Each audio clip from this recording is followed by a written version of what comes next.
I'm back and it feels so good to be home. I have recovered from my jet lag, I'm feeling much better, and I've been working really hard on this last video for you. So without further ado, season finale. 10 months. In 10 months, I completely changed everything, uprooted my life, and turned my career around. Back in January, I posted my first vlog. When I started this project, I had no idea where my story was going to go.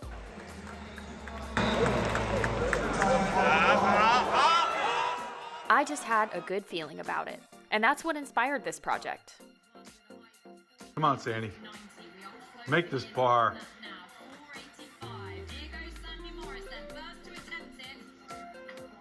Yes! If you've been with me since episode 1, you know that it's been quite the journey. I had to do most of my fall training on my own in Atlanta before I found a place to live in Kentucky. We loaded up my Jeep, threw the poles on the roof, and headed out so that I could get to work.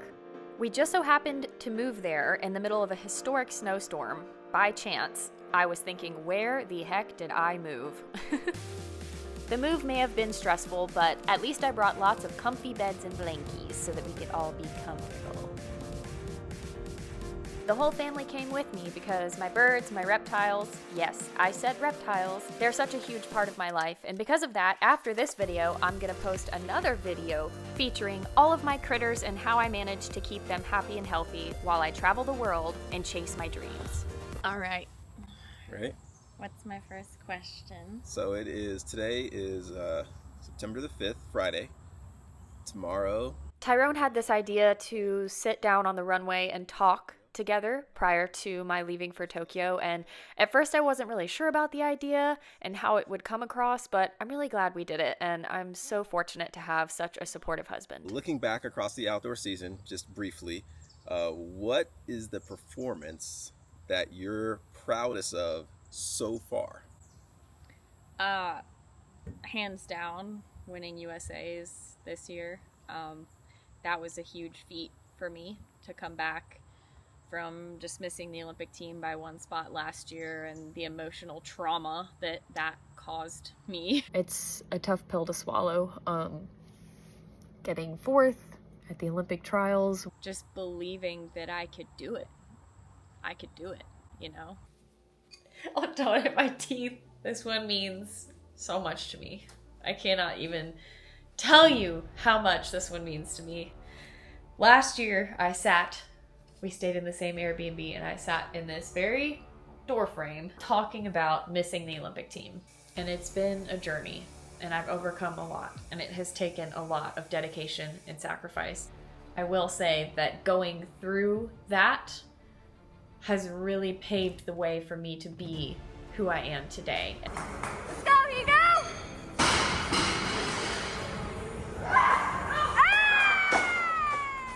If you're new here, hi, welcome to my channel. I'm so glad you've decided to tune in and catch the best part of this year's story. Don't forget to like, subscribe, and hit the bell icon to get notified whenever I post a new video. Really good when you leave knowing that you got really good work in. Another small baby step toward the ultimate big goal, whatever that might be for you. Cheers to another good day and another productive week. Let's get after it. You've had a reasonably consistent season this year. Rome, Eugene, Zurich, I was in Stockholm. What does that consistency mean to you? I mean, consistency is always the key, and that might sound cliche, but it's very true. The more times you jump 470, the more likely you are to crack 480. The more times you are jumping 480, the more likely you are to crack 490, and so on. And so consistency absolutely is the key to getting that last 5 to 1% out of yourself at the right time during the season. How have you adjusted your training or approach to kind of peak at just the right time for this year, with the championship being in September? Having the championship at the end of the year has slightly changed the dynamic, because where I felt like I had to sacrifice a little bit being fresh for the Diamond League final, like I had to keep training through it. I did a sprint session and a weightlifting session 2 days before the Diamond League final, knowing that okay, I might not feel 100% fresh for this meet, but really I'm trying to be peaked for world champs. My eyes have been on Tokyo since January 1st this year. I've been locked in. And I want to talk about like your mindset, your energy, you know, what you've been tapping into and really what you hope to tap into. So when you step foot on that runway in Tokyo, what kind of energy do you want to carry with you? This season, the energy that I've been carrying with me is Lagertha from the Vikings TV show on Netflix, and I've talked about this in my USA's vlog, and I think that is the energy I want to continue embodying. You know, I am a warrior. I'm going to step out there and I'm going to fight. There are a lot of hoops you have to jump through to get to the final.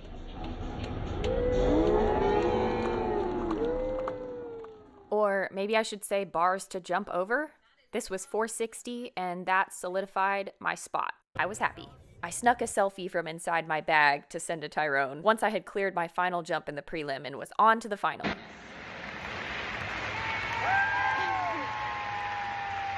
Okay, it is the night before the final. It's been... How long have I been here?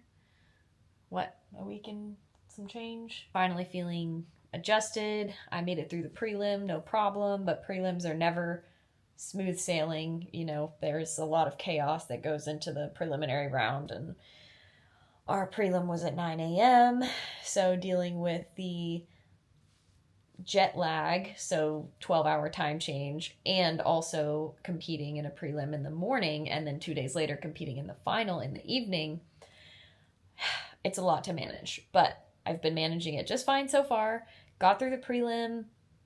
I'm happy with how I felt during the prelim, and my jumps were technically solid, and I'm seeing improvements since the Diamond League final, so I'm very happy about that. And right now, Tyrone and I are just sitting here ordering some dinner, and I'm looking out at the Tokyo skyline. Pretty epic view of Tokyo, I would, if I don't say so myself. I've got some black rubber from my grip spray on my shoes from the prelim round, but that's fine. I spent all this time bedazzling my uniform only to come to learn the next day that they were giving us a fresh uniform to wear in the final that was different colors. I really don't know how I missed that memo, to be honest. Wearing a headband has always been part of my signature look, and I decided to go with the thin blue one this time around because it showed more of my warrior hairstyle. I don't know. I have a good feeling about tomorrow. My feeling wasn't wrong, and all of my preparations and my planning to peak at just the right time had paid off. Warm-ups went really well. I was really dialed in, and I knew I was ready to jump super high. These were some of my warm-up jumps from my short approach. That's a 460 bungee right there from 6 lefts, easy peasy. I went back to my full approach and easily clearing a 480 bungee in warm-up, and honestly, I think I did some of the best technical vaulting of my life this day, both in warm-ups and during the competition. I'm super pleased with it.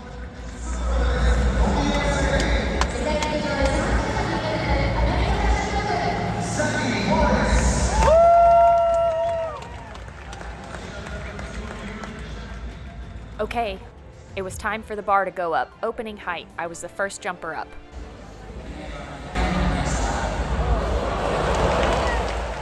My technique reverted a little bit, and I knew immediately, okay, I gotta hone back in on hitting the plant.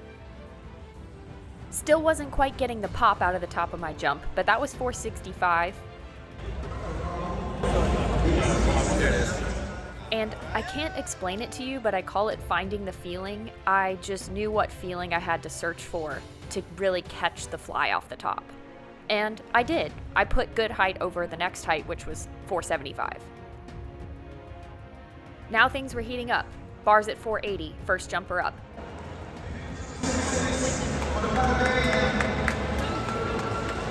Good job.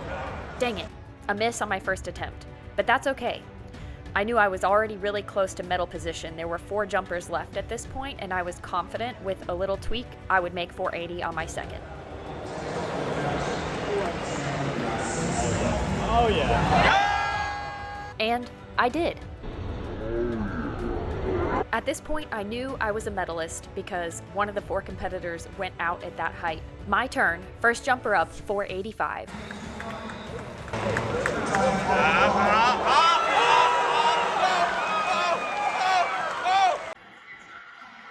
485. Come on, Sandy. Okay, to help out my fellow this bar. Americans, 485 is 15 feet 11 inches. Yes! Oh my gosh, I was so pumped, and obviously Tyrone was too. He was basically competing with me.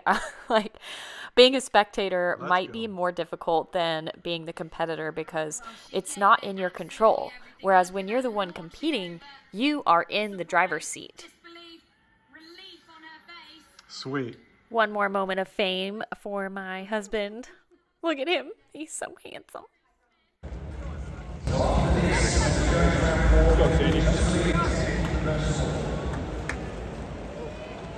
That's good stuff.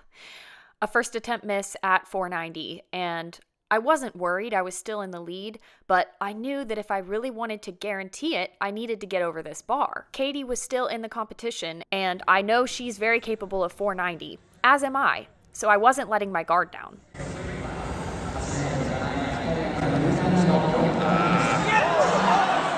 Second attempt was so close, and I made really good adjustments and almost got over it. In hindsight, well, hindsight is always 20/20, as they say, but in hindsight, I wish I had stayed on one pole softer because this one was kind of kicking me out. Let's take a moment and look at the difference between this jump and this warm-up jump. See how that's more connected? That is what I'm going for. Would that have guaranteed that I would have made that height? Absolutely not. But it's in the nature of an athlete to think, okay, what could I have done a little bit differently or a little bit better to have gotten over the next height? There are things I'm taking away from this moment that I will bring into next season to be even better.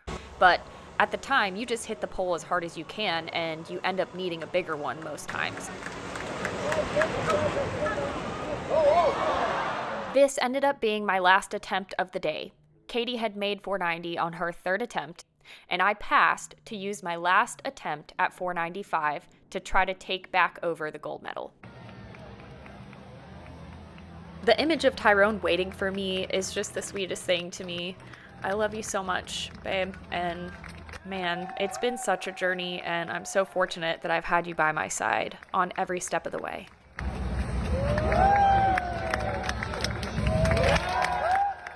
After a 2-season hiatus from the World Championships or Olympics podium, I am back, baby, and I'm not going anywhere. Me and Tina just making our way out of the... Where are we? The belly of this we are under stadium. the stadium. Under the stadium. Both walking away with hardware today. No complaints. I first. That's right. Tell us how you're feeling. I feel happy because the season is over. Okay, Let's go eat some pizza. Yes. Some food. I want to eat some food. Lunch was 11 hours ago. Yeah. Yeah. So yeah, I'm hungry. It's been a long day. Swana. Oh, what about thanks. me? Congrats What about to me? you too. What's This your is name? Tina. Tina also, Here we we're go. both Razorbacks. Oh, that's awesome. Arkansas. Woo pig! On our way to the medal ceremony.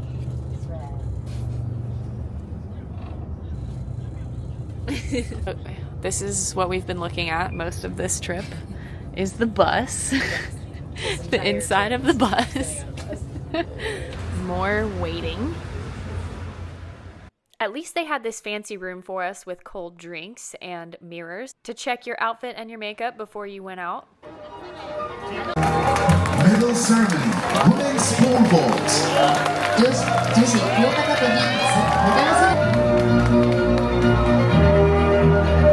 Silver medalist representing United States. 銀メダリストアメリカ合衆国 Sandi Morris.